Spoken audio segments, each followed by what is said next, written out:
Welcome to another edition of Shipley Energy's Energy Exchange, where we exchange back and forth. And today, Anthony Zic and I are going to talk a little bit about generators and backup power you can count on when the grid fails. You know, we hear a lot about the grid right now and how it's aged and how it's failing, and we're having brownouts in different parts of the country and so forth.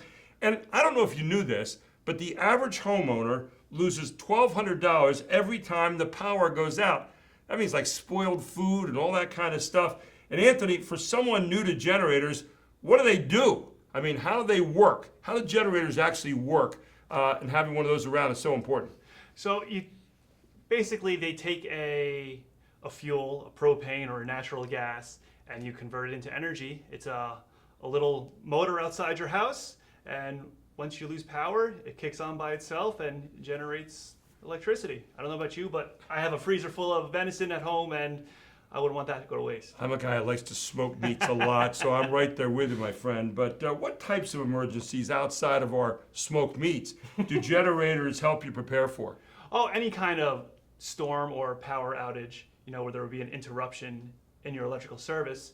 You have your standalone system where you wouldn't lose electric. Can generators keep medical devices and refrigerators and HVAC equipment running at once? Absolutely. Anything that has an electrical current to it can be connected to the generator. You can even be set up to where a light won't go out in your whole house, you know. What are some of the different kinds of generators that are out there right now for the consumer? You know, how do they compare? Right. So you have portable generators and standby generators. Okay. The portable generators are those little guys on the wheels where you have to roll out and dump a little fuel in, and they're usually good for one or two appliances. You know, you could probably plug a fridge into it and run it.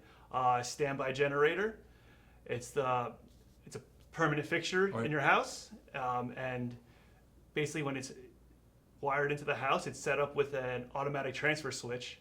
So basically, when you lose electric, it'll kick on automatically, and it'll generate electricity to the whole house. Now, is that the whole house generator right there? The standby is the whole house generator. And of course, the other one, you have a portable generator. Obviously, it's not going to do the same kind of job, right? Correct.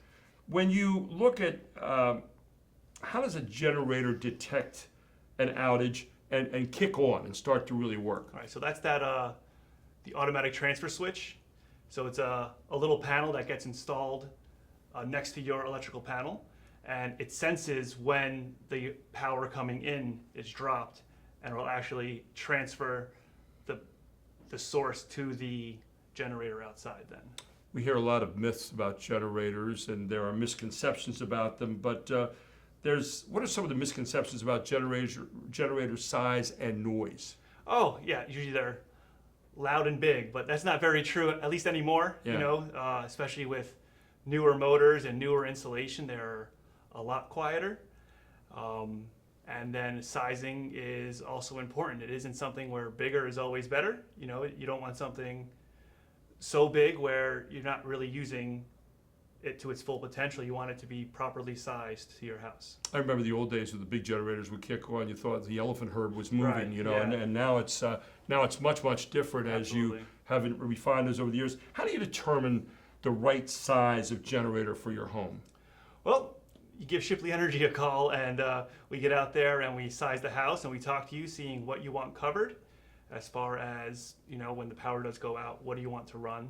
And if it's the whole house, we could size it properly, or you kind of pick and choose what you want, and we can get something a little smaller, a little more affordable in there for you. We're talking today with Anthony Zic, who is the Home Services General Manager here for Shipley Energy. Do permits or inspections play a role in generator installations? They do. I mean, every township, county has their own separate rules, but that's something for us to worry about. But yeah. Is there a consideration that a person has to give to the type of fuel used at a generator, like, you know, propane versus natural gas or versus diesel or gasoline? If you have natural gas is very convenient. Propane, you know, we can put propane tanks next to anything. If you have a cabin out in the woods, we could drop propane tanks, and it's pretty convenient and burns very clean. Obviously, we worry about maintenance for our generators and the types of things we need to do to make the generators be ready to go when it's time. What is some of the maintenance that we have to do? So think of it like your car. You know, it has an engine in it, so you need the oil change, filter changes. We check the battery, and you run a little test run on it then too. You're a guy with Shipley Energy that has to, do the installation. What does the average installation look like? Oh, so I mean, we have the pre-site inspection. We figure out where we're going to put the generator. Then typically a pad has to be poured or something like that. But then the actual installation itself doesn't usually take more than a day. That's pretty good. Yeah. So Anthony, what's the number one piece of advice that you would advise any homeowner considering backup power in a generator? What would you advise them? Installation is key. You want a authorized installer, and then someone that can service the unit as well. You want a nice one-stop shop where you get taken care of. And that one-stop shop can be Shipley Shipley Energy, yes, right? you can. Shipley Energy, your community power provider here, and especially when it comes to generators, trusted name in the community here, and people that you live with, people that you know about, people that you talk to every day, they're going to show up and be on time and do the job right. Absolutely. This has been another Energy Exchange with Anthony Zic, Home Services GM with Shipley Energy. I'm Gary Sutton.